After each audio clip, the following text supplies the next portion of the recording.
Coffee হাউসের আড্ডা গানটির সাথে বাঙালির ভালোবাসা নিয়ে নতুন করে কিছু বলার নেই। এই নামে একটি বাংলা ব্লগ আমরা শুরু করেছিলাম 2009-এ। সোশ্যাল মিডিয়ার ভিড়ে ব্লগটি হারিয়ে গেলেও সেই আড্ডার মেজাজ আমরা ফিরিয়ে এনেছি ও কলকাতার বাংলা পডকাস্টে। এখন স্টুডিওতে রেকর্ড হওয়া আড্ডার পাশাপাশি দেশ বিদেশের বাঙালিকে একই সূত্রে জুড়তে শুরু করছে আমাদের ভার্চুয়াল আড্ডাও। আপনাদের হোস্ট হিসেবে আমি অভ্র থাকছি অস্ট্রেলিয়ার মেলবোর্ন থেকে, আর সঙ্গে আছি নানান স্বাদের গল্প। শুনতে থাকুন কফি হাউসের আড্ডা ভার্চুয়াল। সবাইকে অনেক ধন্যবাদ এবং শুভেচ্ছা জানিয়ে আমাদের কফি হাউসের আড্ডা পডকাস্টের একটি নতুন এপিসোড আমরা শুরু করছি। আমার সঙ্গে রয়েছেন রঞ্জিতা দি, যিনি দীর্ঘদিন আমেরিকা প্রবাসী এবং বাতায়ন পত্রিকার একজন সম্পাদক। আজকে আমরা রঞ্জিতা দিকে ইনভাইট করেছি আমাদের কফি হাউসের আড্ডায়। আমরা দেশ বিদেশের বিভিন্ন গল্প, মানুষের গল্প, লেখালেখির গল্প, এই সব কিছু আপনার কাছে শুনতে চাই। রঞ্জিতা দি, ওয়েলকাম টু কফি হাউসের আড্ডা পডকাস্ট। অনেক ধন্যবাদ অভ্র, আমারও খুব ভালো লাগছে এই যে আজকের পডকাস্টে তুমি যে আমন্ত্রণ জানিয়েছো। আমিও একটা সুযোগ পাচ্ছি কথা বলার, যে আমি যে শহরে থাকি, আমি শিকাগোতে থাকি। আমি 2007 সাল থেকে শিকাগোতে আছি, 1 দশকেরও বেশি সময়। তো এখানে কিরকম ভাবে বাংলা ভাষার চর্চা হয় এবং এখানের সংস্কৃতির সঙ্গে কিভাবে বাংলা চর্চাটা মিলেমিশে গেছে, এই বিষয়ে কথা বলতে পেরে আমারও ভালো লাগবে। অনেক ধন্যবাদ দিদি। আমি দর্শকদের একটা কথাই শুরুতে একটু বলতে চাই যে আমি নিজেও প্রবাসী বাঙালি এবং কর্মসূত্রে অস্ট্রেলিয়াতেও দীর্ঘদিন রই। এখন তো আমি অস্ট্রেলিয়ারই বাসিন্দা এবং কিছুটা সময় ইংল্যান্ডেও কাটিয়েছি। তো প্রবাস জীবন ব্যাপারটা আমাকে খুব আকর্ষণ করে, যে প্রবাস জীবন এবং সংস্কৃতি কোথায়। এবং কালকেই খুব মজার ব্যাপার হচ্ছে, আমাকে একজন জিজ্ঞাসা করলেন যে অভ্র, তুমি যে এত বাইরে বাইরে থাকো, তোমার ভয় করে না কখনো? হঠাৎ আমাকে এই প্রশ্নটা কেন করলেন? তো আমি বললাম, ভয় তো করেই, রোজই ভয় করে, সবসময় ভয় করে যে একটা আত্মীয় স্বজন কেউ কোথাও নেই, অথচ খুব খুব মনের বন্ধু, খুব কাছের বন্ধু হয়তো কম। তো শুধু একটা ছোট্ট একটা দ্বীপের মতো আমরা বসবাস করি যখন প্রবাস জীবনে। অথচ এই যখন সংস্কৃতি চর্চা ব্যাপারটা হয়, সংস্কৃতি তো আমরা আমাদের সঙ্গে নিয়ে চলেছি, তখন মনে হয় আমরা একলা নই। তখন মনে হয় যে আমরা একজন আরেকজনের সাথে বিভিন্ন সূত্রে জুড়ে রয়েছি। এইটুকুই আমার ইচ্ছা, যে আমাদের এই পডকাস্টের মাধ্যমে আমাদের সেই গল্পগুলোকে নিয়ে আসা, সেই গল্পগুলোকে ডকুমেন্ট করা এবং ভবিষ্যতের জন্য কোথাও একটা ছোট্ট আমাদের একটা স্মৃতি বা একটা লিগাসি রেখে যাওয়া, যে তারা যেন ফিরে তাকিয়ে, কারণ এই সময়টা তো ফিরে আসবে না, যে আজকে 2025-এ জুলাই মাসে আমরা আজকের একটা ছোট্ট আড্ডা দিচ্ছি, সেটা লিপিবদ্ধ হয়ে রইল। এটা আমাদের কাছে চিরকাল থেকে যাবে। তো একদমই তাই। তাই যে তুমি বললে যে আমরা সত্যিই তো বিদেশে, দেশ ছেড়ে নিজেদের শিকড় থেকে আমরা এত দূরে চলে এসেছি, তো কাজেই আমাদের মধ্যে ওই যে একটা একাকিত্ব, যে আমরা একা, বিচ্ছিন্ন আমাদের পরিজন থেকে, স্বদেশ থেকে, এই বোধটা একটা মনের মধ্যে কাজ করে, বই কি করে। এবং ওই জন্যেই হয়তো আমরা পরস্পরকে একটু আঁকড়ে ধরতেও চাই। এই যে নানা রকম ভাবে সংস্কৃতি চর্চা, এটা একটা সত্যি কথা বলতে কি, এটা একটা সংযোগের মাধ্যম। যে হ্যাঁ, আমরা 10 জন মিলে একটা নাটক করছি। এই যে 10 জন মিলে নাটকটা করছি, এখানে নাটক করাটা তো একটা উদ্দেশ্য বটেই, প্রধান উদ্দেশ্য, কিন্তু এর বাইরেও যে উদ্দেশ্যটা থাকে অনেক সময়, সেটা হচ্ছে যে ঠিক আছে, আমার আরো 9টা মানুষের সঙ্গে আলাপ হবে, যারা আমার ভাষাটা বুঝবেন, আমার চিন্তাটা বুঝবেন, আমি যে আবহে বড় হয়েছি, যে মাটিতে বড় হয়েছি, সেটার কথা কিছুটা হলেও বুঝবেন। এই বোধ থেকেও অনেক সময় এই ধরনের উদ্যোগগুলো হয়, যে সকলে মিলে একটা কিছু করলাম, তার মূল উদ্দেশ্যটা হচ্ছে একটা সংযোগ তৈরি করা, তাই না? তা এইরকম অনেক উদ্যোগ ধরো আমাদের শহরেও রয়েছে, সত্যি কথা বলতে কি। তার এবং সেই কাজগুলো, সেগুলো হয়তো ধরো খুব বিরাট একটা কিছু, সেগুলো যে একটা বিরাট পুরস্কার পেয়ে যাচ্ছে কি, বহু লোক মিলে সেটাকে দেখছে, সেটাকে অ্যাপ্রিসিয়েট করছে, এরকম কিন্তু নয়। মানুষজন নিজেদের মনের আনন্দে এই ধরনের কাজগুলো করেন, নিজেদের ইচ্ছাতে, নিজেদের চেষ্টাতে, নিজেদের সময় ভালোবাসা দিয়ে সে কাজগুলো তারা, সেই উদ্যোগগুলো, চেষ্টাগুলো তারা বাঁচিয়ে রেখেছেন। এই যেমন ধরো তুমি এই যে পডকাস্টটা করছো, এটা তো তোমার একটা ভালোবাসা থেকেই তুমি করছো। আহ উম, এই যে এই উদ্যোগগুলো সবের পিছনেই কিন্তু সেই ভালোবাসাটা রয়েছে, যে আমরা আমাদের সংস্কৃতি কাছাকাছি থাকবো বা আমাদের সংস্কৃতিকে উদযাপন করব। অবশ্যই তাই। এবং এই যে কথাটা আপনি বললেন যে এই যে মানুষের সাথে যোগাযোগের একটা সূত্র, এর একটা আমি ছোট্ট গল্প আমার স্মৃতি থেকেও বলছি। আমি চেষ্টা করছি যে আমাদের যে পডকাস্টটা হবে এটা, অফকোর্স আপনার কথা আমরা শুনবো, একটু একটু অস্ট্রেলিয়ার গল্প মিশিয়ে দেব যাতে এর মধ্যে হ্যাঁ, ১০০ বার, নিশ্চয়ই। আমাদের শ্রোতারা হ্যাঁ, জানতে পারেন প্রবাস জীবন কীরকম। তো আমি একেবারেই তাই। ভীষণ, আমার ফটোগ্রাফি ভালো লাগে, তো আমি মাঝে মাঝে আর কি, এখন একটু সময় কম পাই, এখন অতটা যেতে পারি না, কিন্তু আগে আমি আম, আগে যখন দুজনে আমি আর আমার স্ত্রী দুজনে কর্মজীবনে এতটা ব্যস্ত ছিলাম না, তখন আমি মাঝে মাঝে বেরিয়ে পড়তাম ফটোগ্রাফি করতে, ওদেরও কখনো কখনো সঙ্গে নিয়ে যেতাম, ওরা যদি যেতে চাইতো। তো এরকম কয়েকটা ইভেন্টে যাওয়ার পর আমি দেখলাম যে যারা যাচ্ছে তারা সবাই যে ফটোগ্রাফি খুব ভালো বোঝেন এরকম নয়, সবার যে ক্যামেরা সেরকম ভালো আছে এরকমও নয়। তারপর আমি একজনকে একবার জিজ্ঞেস করেছিলাম যে আচ্ছা, আপনি কি ছবি তুলতে, মানে আপনি শিখেছেন বা কিছু করেছেন? তখন বলছি যে দেখো, এখানে বেশিরভাগ মানুষই খুব একা, এবং তারা কারো না কারোর সাথে জুড়তে চাইছে, কানেক্ট হতে চাইছে, এবং এই যে হিউম্যান কানেকশনটা, এইটা ফটোগ্রাফির চেয়ে অনেক বেশি দামি। তো সেইটার জন্য আমরা আসি, এটা কিন্তু ফটোগ্রাফি করতে আমরা আসি না, এবং এটা আমার একটা চোখ খুলে দেয় যে হুম। সংস্কৃতির দিকে আমরা কিভাবে। আমার আমার একটা ঘটনা, এই যে তুমি যেরকম বললে আমি বলি। আমি একজনের বাড়ি এমনি শিকাগোতে এসেছি, এসে আমরা একজনের বাড়ি ডিনার করতে গেছি। যেমন হয়, উইকেন্ডে ডিনারে নিমন্ত্রণ হয়েছে, আমি গেছি, আম, আমার হাজবেন্ড গেছেন। তা আমার হাজবেন্ড কবিতা আবৃত্তি করে। সেই ছোটবেলায় ছোটবেলায় শেখা, এদেশে আসার পরে চর্চা কমে গেলেও তাও তার ঝোঁক আছে, এবং সে আম, মোটামুটি কোনো সভা-টভায়, ঘরোয়া সভায় সে ভালোই বলে কবিতা। তা তার বলা কবিতা শুনে তখন ওইখানে আরেকজন নিমন্ত্রিত অতিথি, তিনি বললেন যে, "আরে! তুমি এইরকম কবিতা বলে।" আরেকটা ঘটনা বলি, যেই ওর কবিতা বলা হলো, তারপরে আরেকটা যখন কবিতা বলতে শুরু করলেন, তিনি কবিতার কিছু লাইন ভুলে গিয়েছিলেন। আমার এখনো মনে আছে, 'হেমোদ্দুর্ভাগা দেশ' বলছিলেন তিনি। তা আমি ওই কয়েকটা লাইন আমার মনে ছিল, যে লাইনগুলো উনি ভুলে গিয়েছিলেন, আমি সেগুলো বলে দিয়েছিলাম। তা সেইটা বলতেই আরেকজন অতিথি, তিনিও নিমন্ত্রিত অতিথি, তিনি বললেন, "আরে! তোমরা দুজনেই তো, তোমাদের মনে হচ্ছে এরকম বাংলা কবিতা-টবিতার দিকে ঝোঁক আছে। অ্যাম এইরকম।" সেটা বোধহয় এপ্রিল মাসের শেষাশেষি। বললেন, "মে মাসের এরকম ১ম শুক্রবার একজন আছেন, তাঁর বাড়িতে একটা রবীন্দ্র জয়ন্তী হবে। সেখানে তোমরা দুজনেই চলে এসো।"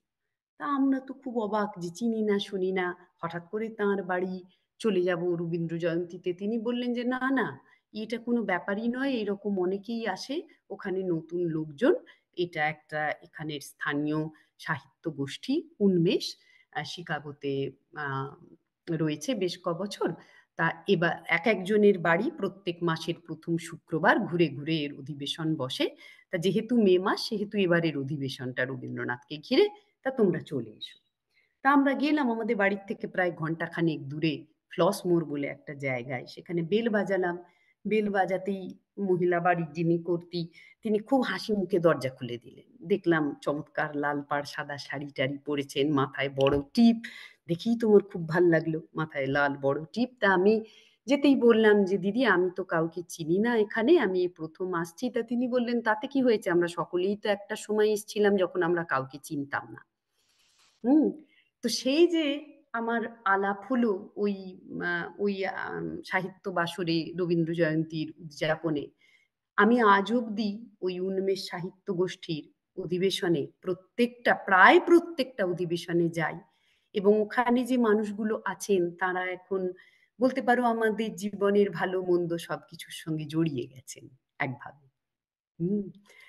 তো এই যে ব্যাপারটা, এটা এখন শুধু যে সাহিত্য চর্চা তা তো না। প্রত্যেক মাসের ১ম শুক্রবার সকলে জড়ো হচ্ছেন, যে যার নিজের লেখা পড়ছেন। বাংলা, ইংরাজি যেকোনো ভাষাতেই সেটা হতে পারে। এটা তো আছেই। এটা একটা বিরাট পাওয়া যে বাংলা লেখা, বাংলা শোনা, আ এটার চর্চা হচ্ছে। কিন্তু তার সঙ্গে এই যে এতগুলো মানুষের সঙ্গে মেলামেশা, এটা একটা পরিবারের মতন হয়ে গেছে আরকি এখন। তা এটা একটা বড় ব্যাপার। আমার মনে হলো তোমার ওই ফটোগ্রাফির যে গল্পটা তুমি হ্যাঁ। বললে, আমার ওইজন্য মনে হলো এই গল্পটা আমি বলি। যে আপনার কাছে একটু গোড়ার কথা শুনবো যে আপনি কিভাবে এলেন, কবে এলেন আমেরিকাতে? এবং এই প্রশ্নটা কেন করছি সেটাও একটু বলে দিই যে আমি যতটা দেখেছি সাধারণত প্রবাসী বন্ধু-বান্ধবদের সাথে কথা বলে, সবাই তো একেকটা সময়ে এসেছেন। বিভিন্ন সময় তারা দেশ থেকে এসেছেন। তো হুম, দেশ থেকে বিচ্ছিন্ন হওয়ার সময় মনে হয় কি দেশটা ওই জায়গায় থেমে আছে।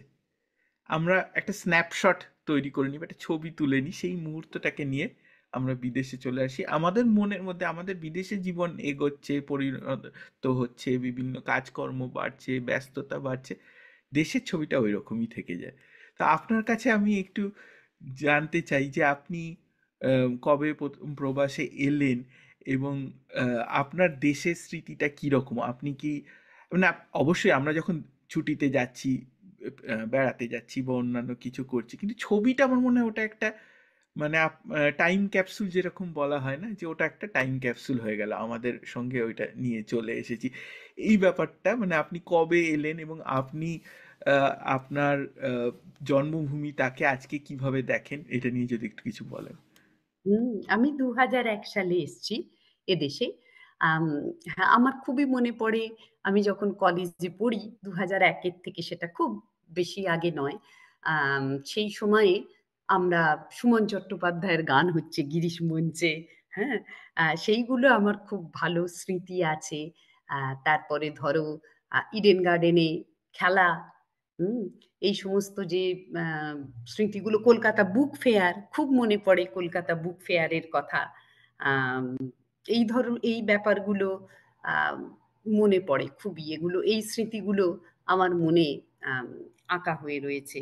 এবং আমাদের ছোটবেলার বেড়ে ওঠা পুজো সংখ্যা, তখনও সুনীল গঙ্গোপাধ্যায়, শীর্ষেন্দু, জয় গোস্বামীর কবিতা, এই যে তাঁরা তখন খ্যাতির মধ্য গগনে সেই সময়।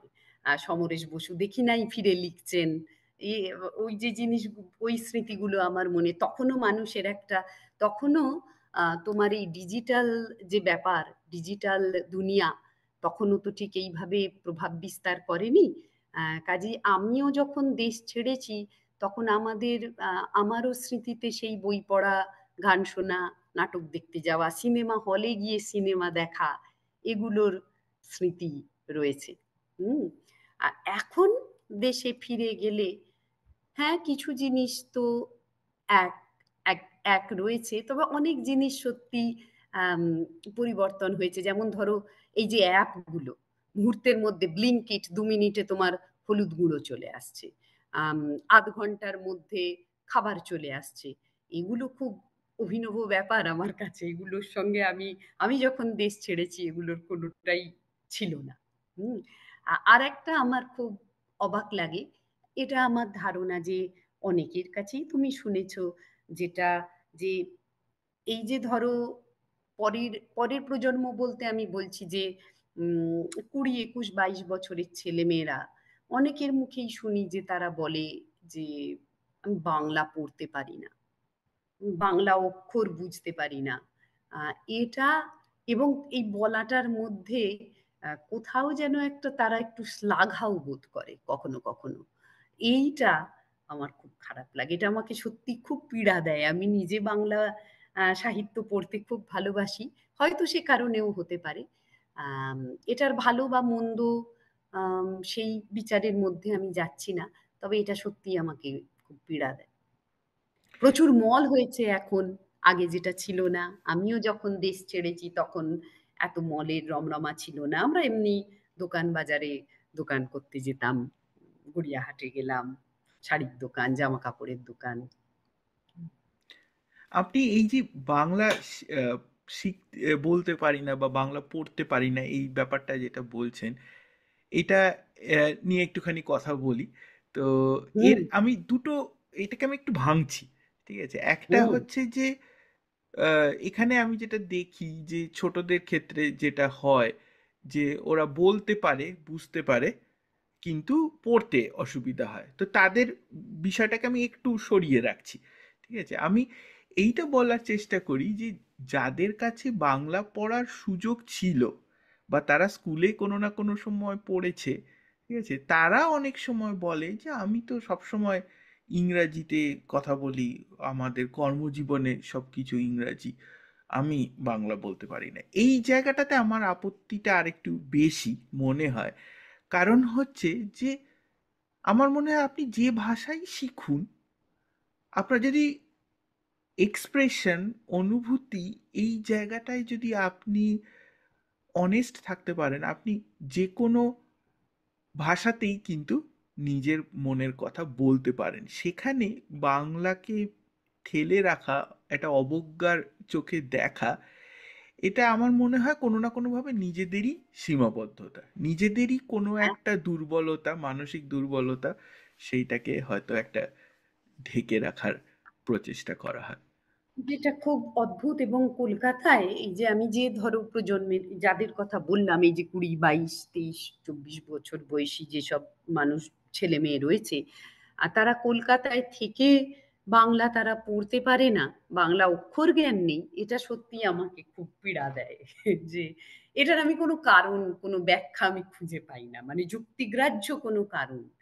আম হ্যাঁ, একজন উগান্ডায় বড় হচ্ছে কি ভিয়েতনামে বড় হচ্ছে, সিঙ্গাপুরে বড় হচ্ছে, আম আমি বুঝতে পারি যে তার একটা যুক্তি আছে যে তার জন্যে সেই ইমার্শনটা হয়নি, যেটা ভাষা শিক্ষার জন্যে জরুরি। কিন্তু কলকাতায় কিন্তু এটা আমি শুনি, এটা আমি শুনছি।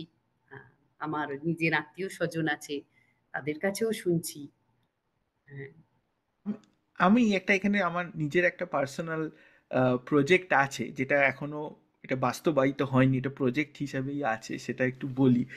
যে আমার এক বন্ধু ছিল 2004-05 এরকম সময়, এই 1 বছর আমি তার সাথে একসাথে কাজ করেছি। এবং আহ, তার মা আহ, বাংলা পড়াতেন আহ, অবাঙালি ছাত্রদের। আচ্ছা, তো এটা আমার মনে ছিল, এবং উনি এই নিয়ে একটা কিছু বই টইও লিখেছিলেন। এবার বুঝতেই পারছেন এতদিন আগের কথা, ঠিক আছে, আমার কাছে সেই আহ, মানে সেই বইটা আমি দেখেছি 2004-05 এরকম সময় দিল্লিতে। এবার সেই বইটার আচ্ছা। নামও আমার মনে নেই। আর আহ, আমার বন্ধুর সাথে অত ফ্রিকোয়েন্টলি কথাবার্তাও হয় না। তো আমার যেটা মনে হয়েছে যে বাংলা ভাষা শেখার জন্য একটা, যদি ইংরাজিতে বাংলা ভাষা শেখার একটা বই থাকে, এবং যেটা ইন্টারন্যাশনালি প্রিন্টেড, অর্থাৎ এরকম নয় যে দেশে প্রিন্ট হয় এবং সেটা একটা পোস্টেজ খুব ডিফিকাল্ট হয়ে যায় বা আসবে কি আসবে না আমরা জানি না, তো এরকম এটা যদি একটা ইন্টারন্যাশনাল ভার্সন অফ একটা বইটা যদি করা যায়, আমি এরকম কিছু কিছু বাংলা বই করেছি। অর্থাৎ আমি বইটা অস্ট্রেলিয়ায় কিনতে চাই, অস্ট্রেলিয়ায় প্রিন্ট হয়ে অস্ট্রেলিয়ায় আমার কাছে চলে আসবে। আপনি আমেরিকায় আচ্ছা, কিনতে চান, আপনার জন্য আমেরিকায় প্রিন্ট হয়ে চলে আসবে, অর্থাৎ লোকালি প্রিন্ট হবে, লোকালি ওটা ডিসপ্যাচ চেনা হবে। যাবে। হ্যাঁ। বাহ! তো এরকম আমার একটা ইচ্ছা আছে যে বাংলাটা যদি ইংরাজিতে শেখা যায়, কারণ আজকের দিনে আজকে যদি একটা বাচ্চাকে যদি আমি বলি যে এক্কা গাড়ি খুব ছুটেছে, সে এক্কা গাড়িটা কি তাই বুঝতে পারবে না, এবং তাকে হয়তো একদম। আমিও বোঝাতে পারবো না। ঠিক, ঠিক। তো এইটা। এবং যেটা ধরো এই যে প্রবাসী যারা হ্যাঁ।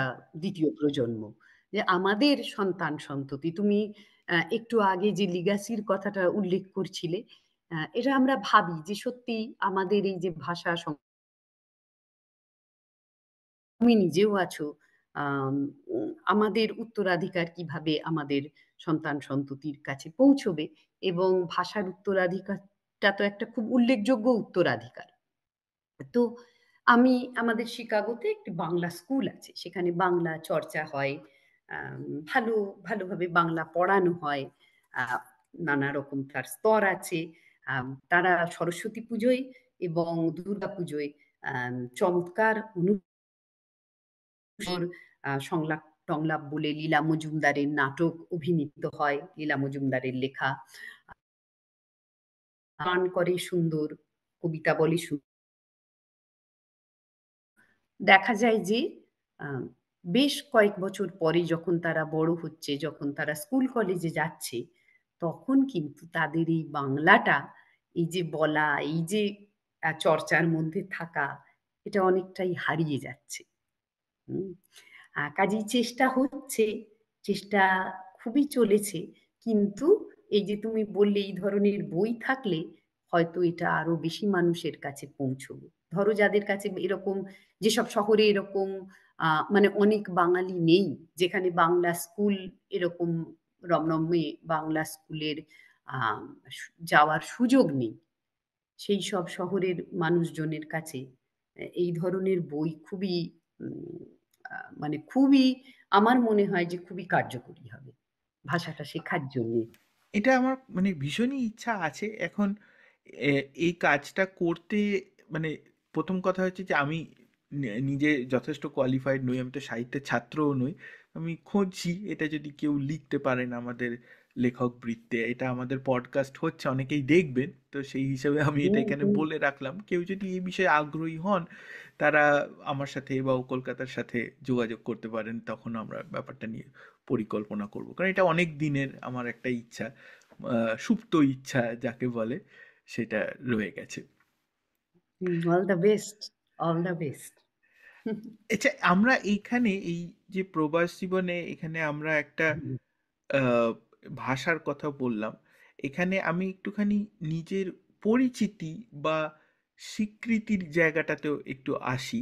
সেটা হচ্ছে যে আমি যত প্রবাসে অনেক অনেক ধরনের মানুষের সাথে আলাপ হয়, ঠিক আছে? যেমন আমি বলছি যে তারা ইটালিয়ান, আমার বন্ধু বান্ধব সার্কেলে বলছি যে আমার ইরানের অনেক বন্ধু বান্ধব আছে, ইউরোপের অন্যান্য দেশেরও বন্ধু বান্ধব আছে। তারা সংস্কৃতিগত দিক থেকে কিন্তু তাদের পরিচয়টাকে সবসময় বলে যে আমি এরকম একটা ছোট্ট দেশ থেকে এসেছি, আমিও অস্ট্রেলিয়ায় এসেছি একটা বেটার একটা জীবনের সন্ধানে, হ্যাঁ, এবং ভাগ্যের সন্ধানে এসে নিজেকে প্রতিষ্ঠা করেছি বা এই করেছি। এই জিনিসগুলো আমাদের এই ধরনের আমাদের কিছু ফ্যামিলি ভ্যালুস ছিল যেগুলো আমাদের শেখানো হয়েছে, সেগুলো আমি মেনটেন করছি এরকম। তো আমরা কোনোভাবে আমরা যখন মানে বাঙালি পরিচয়টার দিকে যাই, যেটা আমরা বাংলা ভাষার কথা বললাম যে বাংলা বলতে পারি না এটাতে আমার আনন্দ, এটা অনেকে বলেন বা এটা খুব গর্ব করে বলেন। মানে আপনি একটা দীর্ঘ সময় প্রবাসে কাটিয়েছেন, প্রবাসের এত রকম সাংস্কৃতিক অনুষ্ঠানের সাথে আপনি আহ, যুক্ত, আপনি বাতায়নের সাথে এতদিন কাজ করেছেন, করছেন। আপনি মানে প্রবাসী বাঙালির যে আইডেন্টিটি, এইটাকে কিভাবে আপনি দেখেন? আর আরেকটা কথা বলবো এই প্রসঙ্গে, সেটা হচ্ছে যে যখন আপনি প্রবাসে বাংলা বলে আপনি হয়তো সার্চ করবেন বা কিছু আমরা দেখি, খোঁজার চেষ্টা করি, সেটা সাধারণভাবে বাংলাদেশের দিকে চলে যায়।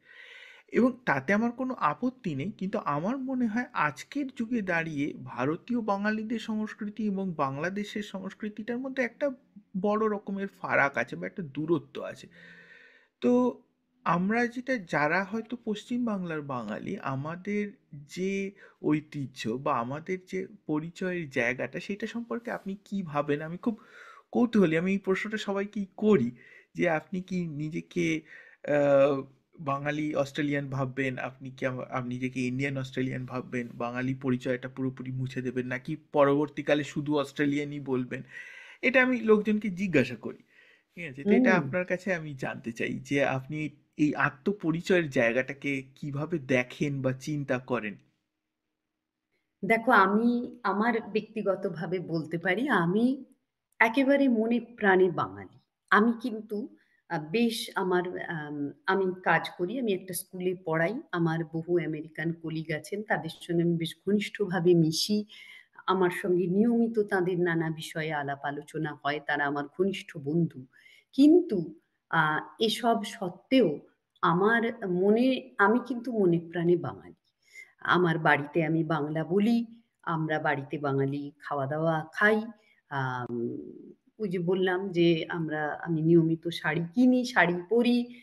বাংলা গান, কবিতা, গল্প ইত্যাদির মধ্যে খুবই খুবই ডুবে আছি আরকি।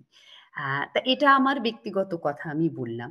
আমি যেটা অবজার্ভ করেছি সেটা হচ্ছে যারা ফার্স্ট জেনারেশন ইমিগ্রেন্ট, যারা দেশে বড় হয়েছেন, জীবনের ২০, ২২, ২৫ বছর কাটিয়ে এদেশে এসেছেন, আ তাঁদের অনেকের মধ্যেই এই বাঙালিত্বটা কিন্তু বেশ গভীরভাবে শিকড় গেড়ে আছে।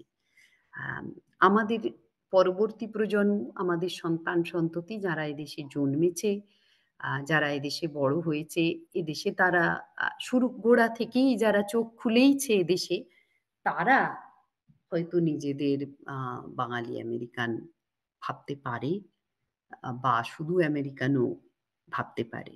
আ কিন্তু আমার মনে হয় যে আমরা যারা জীবনের বেশ আমাদের বাল্য, কৈশোর, যৌবনের কিছুটা শুরুর দিকটা আ ভারতবর্ষে কাটিয়ে এসেছি, পশ্চিমবঙ্গে কাটিয়ে এসেছি।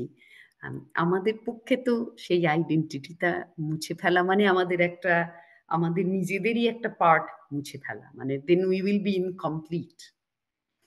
একেবারে ঠিক কথা। আমি একটা খুব মজার ঘটনা বলি এখানে। সেটা হচ্ছে যে আমার মেয়েকে আমি আ তো দেখি যে কিরকমভাবে ছোট, ছোট জিনিস অবজার্ভ করার চেষ্টা করি।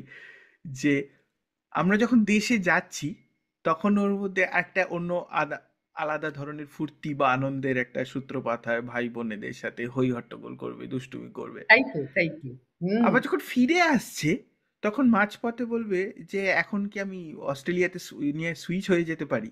অর্থাৎ ওর মধ্যে একটা সুইচ আছে, অর্থাৎ যখন ও দেশে যাচ্ছে তখন দেশে এই জিনিস খাবো, এর সাথে এই করব, ওখানে এইটা দেখবো, এখানে যাব, এটা যেমন একটা থাকে। আবার যখন ফিরে আসছে তখন সুইচটা আবার একটা ইন্ডিয়া অস্ট্রেলিয়া সুইচ আছে, যেটা একবার এদিকে যাচ্ছে একবার ওদিকে খুব যাচ্ছে। ইন্টারেস্টিং।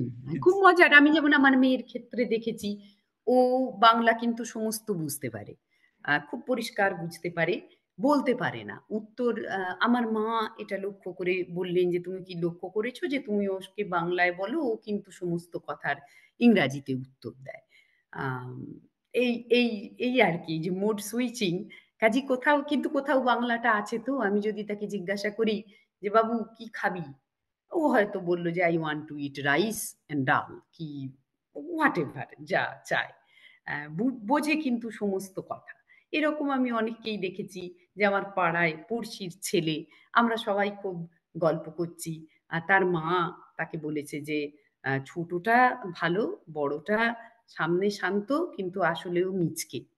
তা ও এসছে বাইরে বাবার কাছে, "বাবা, হোয়াট ডাজ মিচকে মিন?" আমরা সবাই গল্প করছি। শেষে বাবাকে জিজ্ঞেস করছে। তা বাবা তো হাসছে। বলছে, "হু টোল্ড ইউ দ্যাট?" না, মা সেড দ্যাট।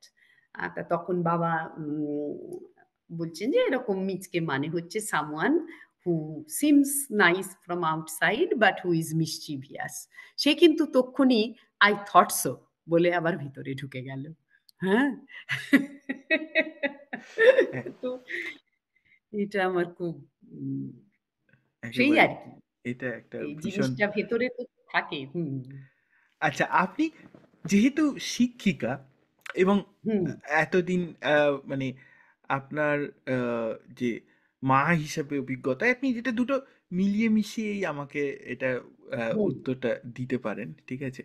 আ আমি আমার চিন্তাভাবনাটা আপনাকে বলছি। ঠিক আছে? আমার হুম, হুম, স্ত্রীও কিছুটা এই আ ও একটা কিন্ডারগার্টেন এর সাথে যুক্ত। তো ওকে অনেক কিছু এটা ওটা পড়তে হয়। ও মাঝে, মাঝে আমাকে বলে যে, "এটা একটু পড়ে দেখো, এটা একটু দেখো, এটা কি বলছে? একটু সহজ করে বলো দেখি।" ইত্যাদি। তো এইগুলো আমাকে এই আ এডুকেশন সিস্টেম বা হুম, এটাকে ইংরেজিতে একটা কথা এখানে ভীষণ ইউজ হয়, সেটা হচ্ছে পেডাগজি। অর্থাৎ হুম, শিক্ষা মানে টিচিং না বলে ফিলোসফি বলা যেতে পারে, যে কিভাবে শেখানো হবে। ঠিক আছে? হুম, তো আমরা যে শিক্ষা ব্যবস্থার মধ্যে বড় হয়েছি, আমাদের বলা হতো এই এই প্রশ্ন, এটার এই উত্তরই লিখতে হবে, এইভাবেই লিখতে হবে, একটা স্ট্রাকচারের মধ্যে আমাদের ফেলে দেওয়া হতো। অ্যাটলিস্ট আমার ক্ষেত্রে অন্তত আমি দেখেছি যে এটা এইভাবেই লিখতে হবে, এই রচনা এইভাবেই লিখতে হবে, বা এই ভাব সম্প্রসারণে এই কথাগুলোই লিখতে হবে।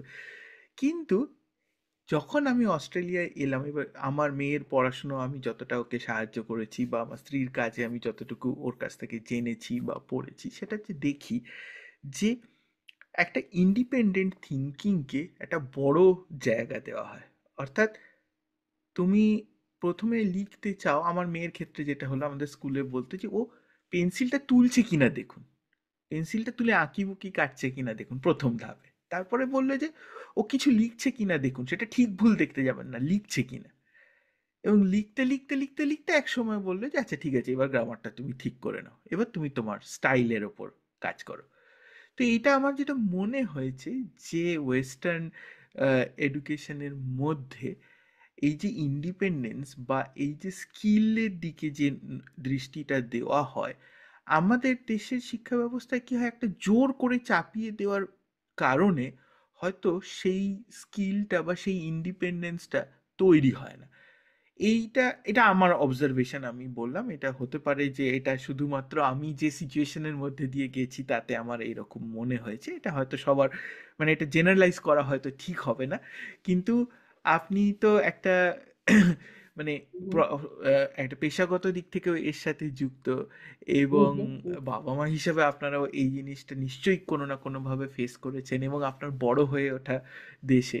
তাহলে এই চিন্তা ভাবনাটাকে আপনি কিভাবে আজকে আহ, মানে আজকে নতুন বাবা মায়েদের ক্ষেত্রে কিভাবে বলবেন? কারণ এই প্রশ্নটা আমাকে অনেকে করেন, যেহেতু আমার পডকাস্ট দেখলো বা কিছু করলো, অনেকেই বলে যে বাচ্চাকে কি করাবো, কি পড়তে বলবো। আর আমি সবসময় বলি যে জোর করো না, এটা ওকে একটু ন্যাচারালি ফ্লারিশ করতে দাও, যেটাই সে করতে চাইছে। অবশ্যই। এবং দেখো, যে বাচ্চা যে দেশে বড় হচ্ছে, তাকে সেই দেশের এডুকেশন সিস্টেমটাই তো ফলো করলে তার ফলটা ভালো হবে বলে আমি এটা বিশ্বাস করি। আমি যেমন আমার মেয়েকে আমি কোনোদিন আমরা যেভাবে পড়েছি, আমরা ক্লাস থ্রিতে পড়তে সমস্ত ফ্যাক্টরস এন্ড মাল্টিপলস সমস্ত শিখে গিয়েছিলাম বলে তাকেও সেগুলো করতে হবে, এই পন্থাটায় আমি একেবারেই বিশ্বাসী নই। আম, আমি আমি যা দেখেছি, আমি আমেরিকার এডুকেশন সিস্টেম জানি, এবং সেখানে সত্যি বাচ্চাদের অনেকটাই, স্টুডেন্টদের অনেকটাই নিজস্ব চিন্তা ভাবনার জায়গা থাকে। এবং আমার মনে হয় যে এই সিস্টেমটা ছেলে মেয়েদের কিন্তু আহ, ভালোভাবে, মানে নিজেদের সিদ্ধান্ত নিজেদের নেওয়ার মতন করে তৈরিও করে দেয়। প্রথম দিকটায় অনেক বাবা মা, এটা তুমি ঠিকই বলেছো, যে মনে করে বটে, বিশেষ করে দেশ থেকে এলে পরে এটা আরো মনে হয় দেশের শিক্ষা ব্যবস্থার সঙ্গে এখানের শিক্ষা ব্যবস্থার তো অনেকটা পার্থক্য আছে। যে সত্যি কি হচ্ছে, ক্লাসে কিছুই পড়াশোনা হচ্ছে না, আমরা এত পড়তাম রোজ, 20টা করে অঙ্ক করতাম, আম, 10 পাতা করে হাতের লেখা করতাম, কিন্তু হয়তো সেই পন্থাটাই যে একটা বেটার পন্থা, এরকম ভাবার কোনো কারণ নেই বলে আমার মনে হয়। আমি এটা মানে ছোট্ট করে এই জন্য নিয়ে এলাম যে এই প্রশ্নটা আমি অনেকের কাছে পাই, এবং হুম, আমার হুম, ইচ্ছা আছে যে এইটা নিয়ে কিছু অন্তত লিখবো বা কিছু শেয়ার করব, যাতে আহ, দেশে বাবা মায়েদের, হয়তো যাদের এই ব্যাপারটা নিয়ে আগ্রহী, তারা যেন একটু বুঝতে পারেন। কারণ আহ, আমার যেটা মনে হয় যে পড়াশুনোর ক্ষেত্রে এই যে আমরা, মানে আমাদের ইন্ডিয়াতে যেটা অসুবিধা হয় সেটা হচ্ছে যে এটা প্রচণ্ড হাইলি কম্পিটিটিভ এনভায়রনমেন্ট। তো এই তো হাইলি, ইন্ডিয়াতে এই সিস্টেম, মানে ওই যে বাচ্চাকে ফ্লারিশ করতে দাও, জোর করো না, এইটা ফলো করাও খুব শক্ত। অবশ্যই সেটা করা উচিত, কিন্তু সেখানে পিয়ার প্রেসার এমনই যে সেটা সেটা একটা খুব অদ্ভুত রকমের পরিস্থিতির সৃষ্টি করে। যে বাচ্চার ক্ষেত্রেও সেটা একটা প্রেশার এবং বাবা-মায়েরও একটা দারুণ প্রেশার। সে দেখছে যে একটা বাচ্চা দেখছে যে আমার চারপাশে আরো ১০ টা বাচ্চা সে রোজ আম ধরো সকাল এই সন্ধ্যে ৬ টার থেকে রাত্রির ১১ টা অবধি পড়ছে। কিছু না কিছু হয়। সে টিউশন পড়তে ২ জায়গায় টিউশন পড়তে যাচ্ছে, তারপর বাড়িতে পড়ছে। এটা সে দেখছে, তারও তখন মনে হচ্ছে যে এটাই করা উচিত এবং বাবা-মারাও তারাও দেখছে চারপাশে তাকিয়ে যে আরে চারদিকে তো এটাই হচ্ছে। তাহলে আমি যদি আমার বাচ্চাকে সেইটা না করি, তাহলে সে তো কম্পিটিশন এ পিছিয়ে যাবে। একেবারেই, একেবারেই তাই। হুম, এই গল্পগুলো আমি বলার চেষ্টা করি যাতে যারা শুনছেন তারা হয়তো কোনো কখনো হয়তো এটা নিয়ে হয়তো আগ্রহী হবেন বা এটা দিয়ে হয়তো কিছুভাবে হয়তো হুম, তাদের ভবিষ্যৎ প্রজন্মকে একটু ভালোভাবে সাহায্য করতে পারবেন। আমরা অনেকটা সময় প্রবাস জীবন নিয়ে কথা বললাম, আমাদের আইডেন্টিটি নিয়ে কথা বললাম, আমাদের সংস্কৃতি নিয়ে কথা বললাম। আপনার আহ, যে সংস্কৃতির মধ্যে আমরা একটু লেখালেখির দিকে আসি, আপনার কি লিখতে আপনার আপনি মূলত কি লেখেন লিখলে, এবং আপনার যে লেখালেখির পিছনে কি প্রস্তুতি রয়েছে এই সম্পর্কে যদি আমাদের কিছু বলেন। ১ম এই বলি যে আমি একজন ভালো পাঠক। আমি লেখালিখি করি খুব সামান্য। আম লিখতে লেখার যে প্রসেস সেটা আমি খুব এনজয় করি। কিন্তু আমার যে খুব ধরো কোয়ান্টিটির কথা যদি ভাবো, তাহলে আমার লেখালেখির পরিমাণ খুব বেশি নয়। আমি গদ্য লিখি। আমি কবিতা একেবারেই লিখতে পারি না। যদিও আমি কবিতা পড়তে খুবই ভালোবাসি। বাংলা, ইংরাজি ২ ভাষাতেই আমি কবিতা পড়তে ভালোবাসি। আরো অন্য কোনো ভাষা জানা থাকলে পড়তাম। আম আমি গদ্য লিখি, ভ্রমণ কাহিনী, গল্প, প্রবন্ধ লিখতে আমি ভালোবাসি। আর আমি যেহেতু বই পড়তে ভালোবাসি, আমি বইয়ের আলোচনা লিখতেও খুব ভালোবাসি। একটু অন্যভাবে আমার জীবনের অ্যাকচুয়ালি অনেকটার সঙ্গে বেড়ে ওঠা বলো, সমস্ত ভাবনা চিন্তা এসবের পিছনে বইয়ের একটা বিরাট ভূমিকা আছে। এবং তুমি প্রস্তুতির কথা বললে, আমি ছোটবেলায় আমি যে বাড়িতে বড় হয়েছি, আম আমার মধ্যবিত্ত পরিবার। কিন্তু আমাদের বাড়িতে আমার মনে আছে যে আ বসার ঘরে দেওয়াল জোড়া একটা তোমার কাঁচের বইয়ের আলমারি ছিল। সেটা স্লাইডিং ডোর।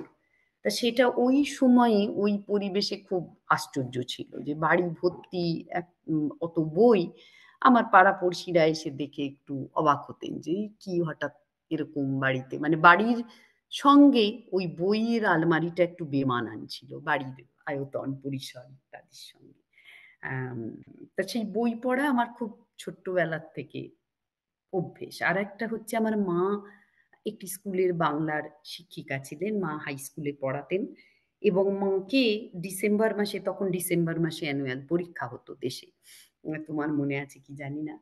মাকে করতেন কি, ওই পাবলিশাররা তারা প্রচুর তোমার বাংলা বই দিয়ে যেতেন। যে যাতে সেই কিছু, কিছু তার থেকে পরের বছর চুজ করা হয় পাঠ্যপুস্তক হিসাবে। তা মা সেই বইগুলো সব বাড়িতে নিয়ে আসতেন এবং তার ১ম মানে সেইগুলি বাড়িতে আসার সঙ্গে, সঙ্গে আমি সেগুলো পড়ে ফেলতাম। আমার খুব মনে আছে এখনো, ধরো অ্যাব্রিজড ভার্সন এবং বাংলায় uncle Tom's cabin, Robinson Crusoe, কুয়ো ভ্যাদিস, এই ম্যাক্সিম গোর্কির মা, এই সমস্ত বইয়ের সঙ্গে পরিচয় কিন্তু তখন আমার ওই গল্পগুলি পড়ে হয়েছে। মানে মূলত গল্প পড়ার একটা নেশা তৈরি হয়েছিল। সেই যে হয়েছিল সেটা আজ অব্দি আমি ছাড়তে পারিনি। এটা এই তো লেখালেখির প্রস্তুতি বলতে হয়তো ওই পড়া, মানে পড়ার একটা ভূমিকা রয়েছে। একেবারেই তাই। এবং আমি যখন আজকের প্রজন্মের লেখালেখি যতটুকু দেখার চেষ্টা করি, সেখানে আমার কোথাও কোথাও মনে হয় যে প্রস্তুতিতে হয়তো কিছুটা খামতি রয়েছে। এই প্রস্তুতিটা হয়তো আরেকটু, মানে এই যে লেখকের যে জীবন, আমি আমার নিজের লেখালেখির ক্ষেত্রেই দেখেছি। আমি হয়তো আজ থেকে ১০ বছর আগে যে লেখাটা লিখেছি, এখন আমার মনে হয় যে ওই লেখাটা এখন তো আমি লিখতাম না, লেখা অনেক পরিণত হয়েছে। তো লেখালেখি জীবনে যে একটা, যদি যেরকম একটা ক্যারেক্টার আর্ক থাকে, সেরকম যদি আমার লেখালেখির একটা যদি হুম, হুম। আমি কার্ভ তৈরি করি, সেই শেখার কিন্তু কোনো শেষ নেই। এবং না। সেই শেখাটা যত আমি নতুনভাবে পড়ি বা নতুনভাবে দেখি, তখন সেই তার অর্থও বদলাতে থাকে, এবং তার গ্রহণযোগ্যতাটাও আস্তে আস্তে, মানে একটা বই পড়েছি তখন আমি হয়তো আজ থেকে, যেমন একটা বই আমি বারবার পড়েছি, সেটা হচ্ছে লোটা কম্বল। এবং আমি যখনই পড়েছি, ওটার আমার কাছে হয়তো অর্থটা একটু আলাদা আলাদা করে দেখা দিয়েছে। একদম। আমি নিজে এরম একটা বইয়ের উদাহরণ দিতে পারি, 'মৈত্রেয় জাতক'। বাণী বসুর 'মৈত্রেয় জাতক' বইটা আমি ছাত্রাবস্থায় পড়েছিলাম। তখন একরকম বা ছাত্রাবস্থা মানে ধরো আমার কলেজ ইউনিভার্সিটিতে যখন পড়ি তখন পড়েছি। আ তারপর ২০২১ এ আমার জীবনে একটা দুর্ঘটনা ঘটে। আমার ঠিক ওপরের দিদি মারা যায়। তারপর আমার মনটা খুব খারাপ হয়ে যায়। সেটা একটু অপ্রত্যাশিতভাবেই হয়। আমি যেতে পারিনি তখন দেশে। মন খুব খারাপ। এখানে আমার এক দিদি এখানে স্থানীয় দিদি একজন, তিনি বললেন যে, "রঞ্জিতা, তুমি তো বই পড়তে ভালোবাসো। তুমি একটা বইয়ের মধ্যে দেখো তো নিজেকে ডুবিয়ে ফেলতে পারো কিনা, তাহলে হয়তো কিছুটা স্বস্তি পাবে।" এবং তখন উনিই বললেন যে, "তোমার কাছে মৈত্রেয় জাতক যদি থাকে, তো দেখো না সেটা শুরু করো।" এবং তুমি বললে বিশ্বাস করবে না, ওই যে মৈত্রেয় জাতক পড়লাম, সেটা সত্যিই একটা আ কি বলবো তোমাকে, যে একটা ব্যথা উপশমের আ ওষুধের মতন সেটা কিন্তু কাজ করল। আম কাজেই এরকম তো হয়ই যে বই আমরা জীবনের বিভিন্ন সময়ে পড়ি, সেটা নতুন অর্থ তার আমরা ধরতে পারি। লেখার ক্ষেত্রেও অবশ্য এটা কিন্তু একেবারে স্ট্যাটিক প্রসেস তো নয়, এটা একটা ডায়নামিক প্রসেস। আ আমারও মনে হয় যে, যে লেখাটা আমি আজ থেকে ৫ বছর আগে লিখেছি, এমনকি ২ বছর আগেও লিখেছি, আজ লিখলে সেটা আমি অন্যভাবে লিখতাম। হুম। বা আজকে আমি যদি সেটাকে কোনোভাবে ধরো আবার করে লিখতে বসি, তাহলে আমি যে শব্দ ব্যবহার করব, যেভাবে করব, সেটা অন্যরকম হবে। আপনি ভ্রমণ কাহিনীর কথা বললেন, এবং হুম, ভ্রমণ কাহিনী প্রসঙ্গে আমি একটা জায়গায় আমি ভীষণ কৌতূহলী। সেটা হচ্ছে যে ভ্রমণ কাহিনীর মধ্যে একটা মানস ভ্রমণের একটা জায়গা হুম, থাকতে হবে। অর্থাৎ ভ্রমণ কাহিনী শুধু ডকুমেন্টেশন নয়, যে আমি এখানে না, গেলাম, আমি এটা দেখলাম, আমি এটা একেবারেই খেলাম, না। এটা চলে এলাম। এবং আজকের মিডিয়াকে যদি আমরা দেখি, যে এত কন্টেন্ট, এত জায়গার ছবি, এত কিছু, সেইটা কিছুটা হলেও হয়তো আমাদের যে মানস ভ্রমণের জায়গাটাকে হয়তো দখল করে নিচ্ছে। মানে আজকে যদি আমি জানতে চাই যে আন্টার্কটিকা কীরকম, সেটা আমি একটা ছবিতেই দেখে নিতে পারবো, একটা ভিডিওতেই আমি হয়তো দেখে নিতে পারবো। বা আমি যদি দেখতে চাই যে মরুভূমি কীরকম, সেটা হয়তো আমি খুব সহজেই দেখে নিতে পারবো। ঠিক আছে? তো কিন্তু যে আসল ভ্রমণটা কীরকম, কীরকম সেটা, কাহিনী সেই জায়গাটাকে কতটা মানে বাস্তবায়িত করতে পারবে, এই জিনিসটা নিয়ে আমি খুব ভাবনা চিন্তা করি। আমি খুব ছোট্ট করে আমি এটাকে আরো টু দ্য পয়েন্ট নিয়ে যাচ্ছি আমার প্রশ্নটাকে, যে হয়তো মরুভূমি অনেক, আমরা তো ভিডিওতে বা অনেক কিছুতে আহ, সব জায়গায় দেখেছি। তো আমি আহ, আমার স্ত্রী আমাকে অনেকবার বলেছে যে চলো না, আমরা অস্ট্রেলিয়া থেকে আমরা একবার মরুভূমি দেখবো না। তো এরকম আমি খুঁজছি যে আমাদের সবচেয়ে কাছে মরুভূমি অংশ কতটুকু আছে।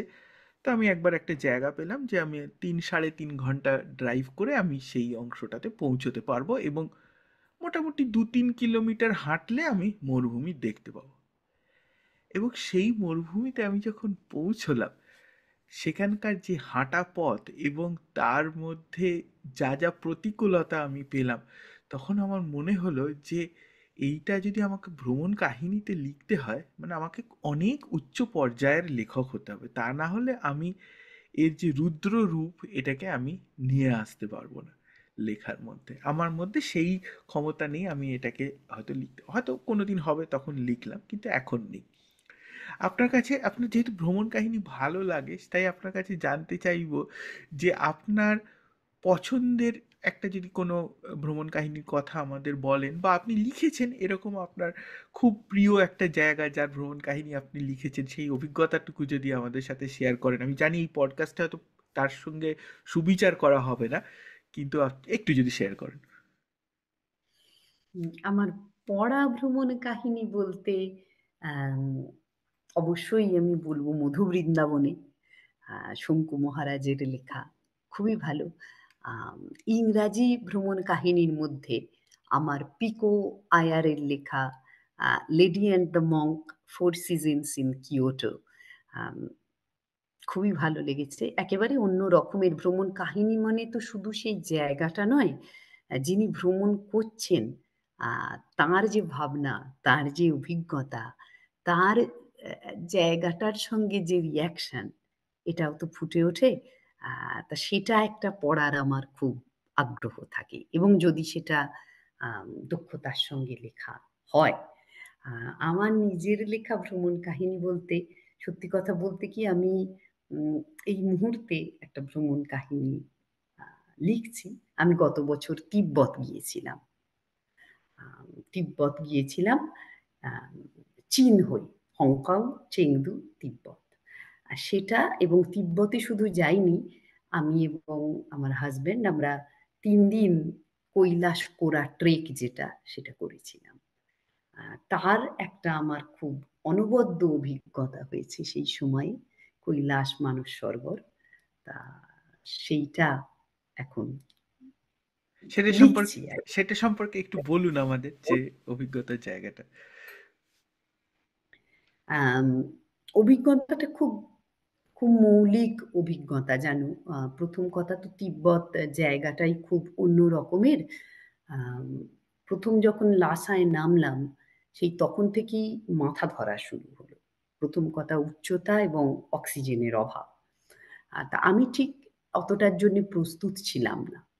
আম তা যাই হোক আস্তে, আস্তে করে নানা রকম আ মনেস্টারি-টনেস্টারি দেখে তিব্বতের বিভিন্ন শহরে থামতে, থামতে আমরা দার্চেন বলে একটা শহরে উপস্থিত হলাম এবং দার্চেন থেকে আমাদের বলা হলো যে, "তোমরা এইবার যা তোমাদের ৩ দিনের যা লাগবে সেটা একটা ব্যাকপ্যাকের মধ্যে ভরে নাও। কেননা এরপরে শুধু তুমি এবং তোমার সামনে পাহাড়।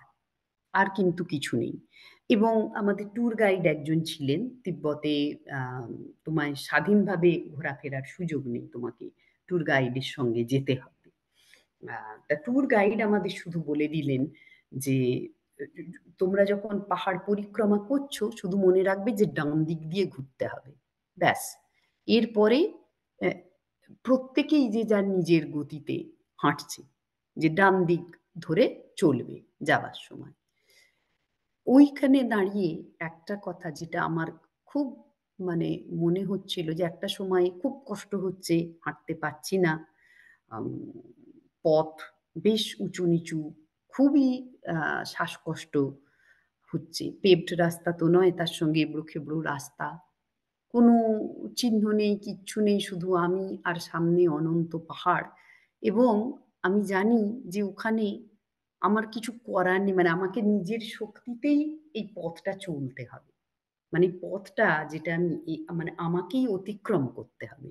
কেননা আমি হঠাৎ করে যদি ঐরকম পাহাড়ের মধ্যে দাঁড়িয়ে পড়ি, আমি থেমে তো পড়তে পারব না যে আমি আর চলব না।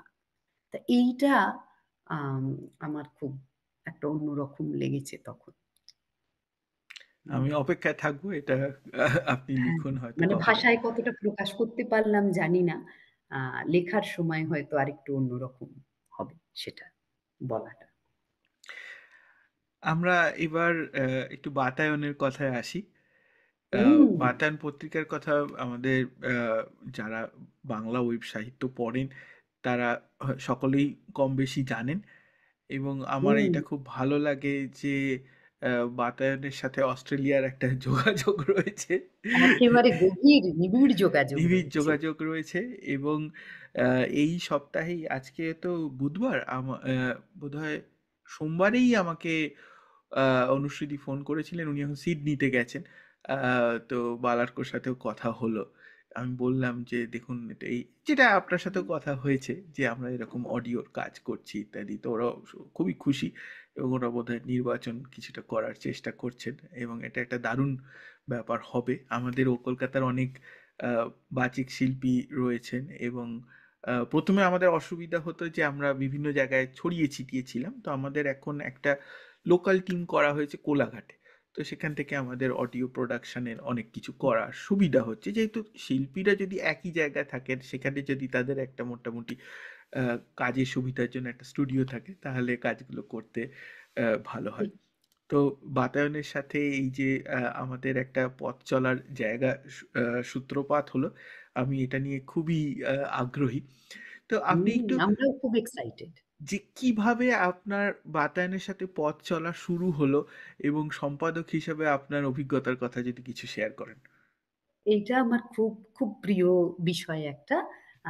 ১০ বছর বাতায়নের এবছর ১০ বছর হলো। বুঝলে? ১ দশক পূর্ণ হলো। আ এটা খুব সাধারণভাবে শুরু হয়েছিল। আ তোমার অস্ট্রেলিয়ারই অনুশ্রীদি, পার্থ শহরে থাকেন অনুশ্রী ব্যানার্জী। উনি আ উনার সঙ্গে আমি কাজ করছিলাম আমাদের যে স্থানীয় আমাদের শিকাগোর বাঙালি association, Bengali association of greater Chicago, তাদের পুজো পত্রিকা প্রকাশের জন্য। তা উনি সেই পত্রিকাটার রূপায়ণ আ এবং ছাপা ইত্যাদির ব্যাপারে উনার সঙ্গে কথাবার্তা হচ্ছিল।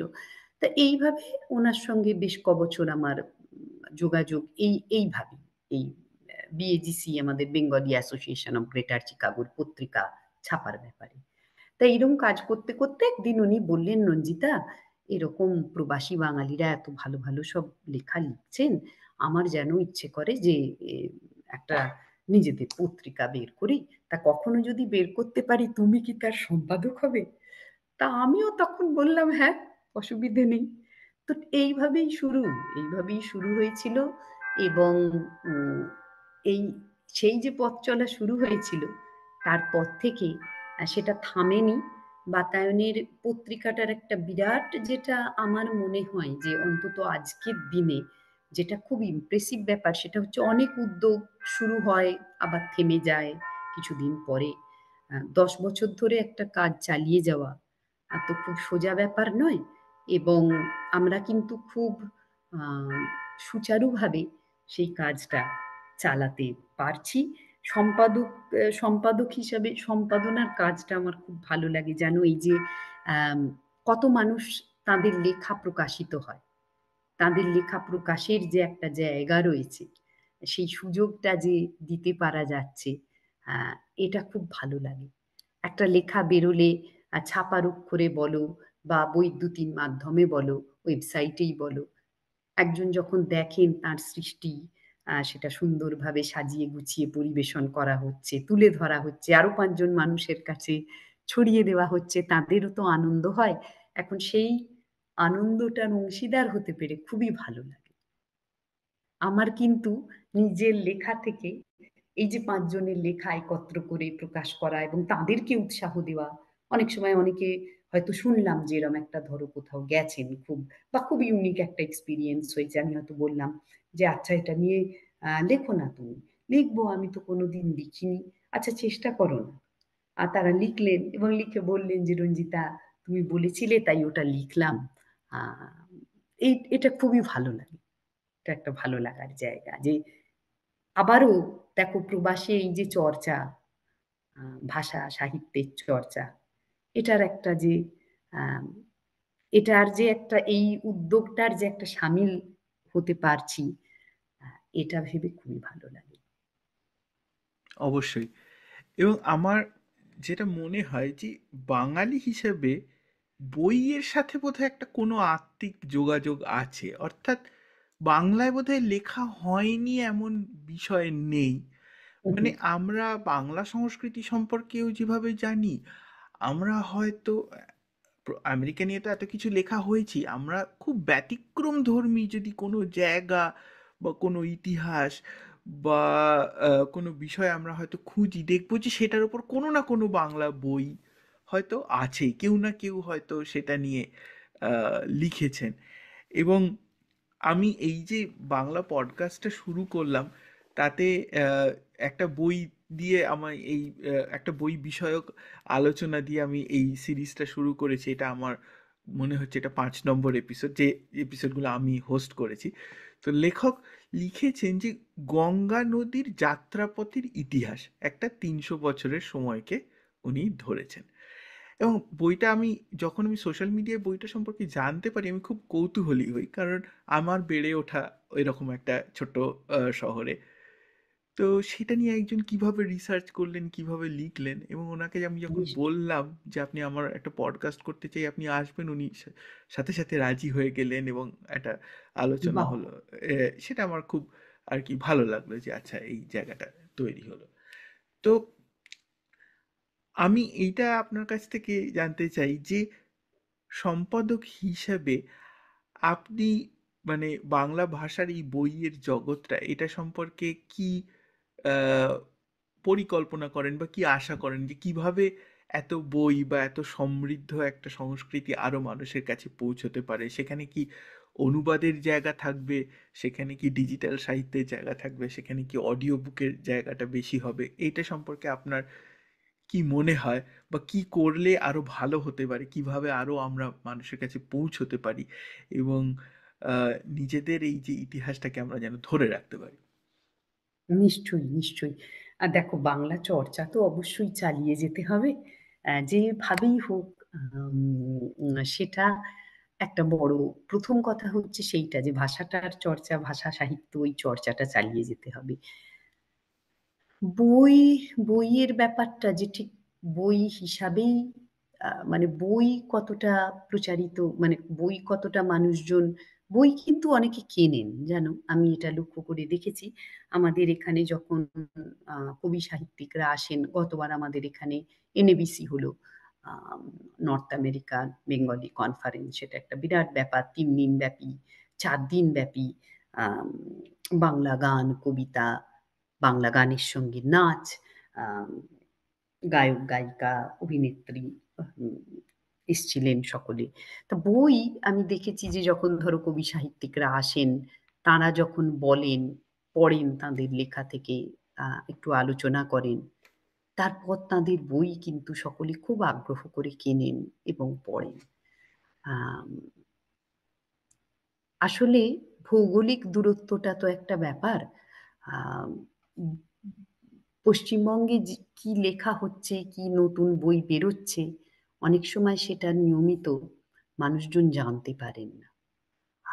সেইটা আমার যেটা মনে হয় যে এখানে যদি ধরো একটা বইয়ের এমন একটা ব্যবস্থা থাকতো যে যেখানে বাংলা বই পাওয়া যাবে, বাংলা, তাহলে আহ, আমার মনে হয় যে ভালো হতো। আছেন কিছু মানুষ যারা আগ্রহী, পড়তে চান, কিন্তু হয়তো তারা সবসময় দেশ থেকে বই আনতে পারেন না। বাংলা বই আনার এখনো একটা প্রধান সোর্স তো পশ্চিমবঙ্গ। আমাদের এখানে নিউ ইয়র্কে আছেন একজন মুক্তধারা, আম, তিনি কিছু কিছু জিনিস আহ, আনেন, কিছু কিছু বই। তবে আরো হলেও ভালো হয়। আর নিজেদের লেখা টেখা বই ছাপাটা তো এখন খুব সহজ হয়ে গেছে। অনেকে যারা নিজেরা লিখছেন, সেলফ পাবলিশ করছেন বই, সেসব বই তারা নিজেরা আনিয়ে আম, বিক্রি টিক্রি করেন, বা ধরো বন্ধুদের পড়তে উপহার দেন।